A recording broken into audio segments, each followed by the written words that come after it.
जय जगन्नाथ मु पूर्णिमा मु मो स्वामी सहित बेंगलोर रहे। आज आपण मानक मोर गोटे फ्रेश ब्लॉग रे स्वागत जनाऊँगी। आज सकाल सकाल टी गरम पानी पी सारा पर टी खाइबा माने सकाल जलखियाटा खाई देती। खाई सारा पर रोषेईवास ये सब सब सारी देती। रोषे कला भितर भी स्वामी आसिकी माने ऑफिस रु घरे पहुँची जाते।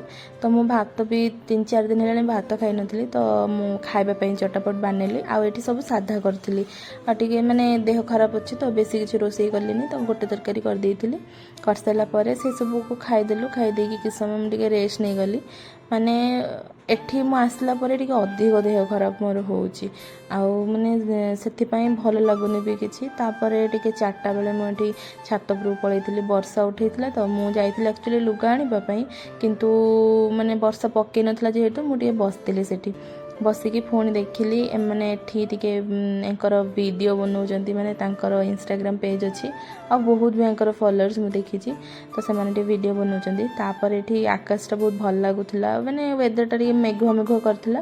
तो सेति पय मु टिके वीडियो करदेली आ आकाशटा भी बहुत सुंदर देखा जाउथिला। एठी माने किछि बादल एपट सेपट टिके रहिथिला बहुत भल लागुथिला। कर सारा पर किछ समय पर लुगापटा नहीं कि पलि आसली घर को। तो राति से मगे देते पिज्जा पिज्जा बहुत दिन है खिया नाला बोलिकी पिज्जा टे मगे देते मु कही एक्चुअली पिज्जा मगेवाई। तो सेटा टे खाई राति खावाटा मोर एतिकी। आ मो वीडियो जदि आपको भल लगुथो तो लाइक शेयर सब्सक्राइब करदेवे। आउ जदि फेसबुक रे देखुथे कि इंस्टाग्राम देखुथे फॉलो करदेवे। फॉलो तो आपण मैंने करूना कौन करी देखिए पलाउं लाइक करूना कि फॉलो करना। हो आज एति रही देखा नेक्स्ट वीडियो जय जगन्नाथ।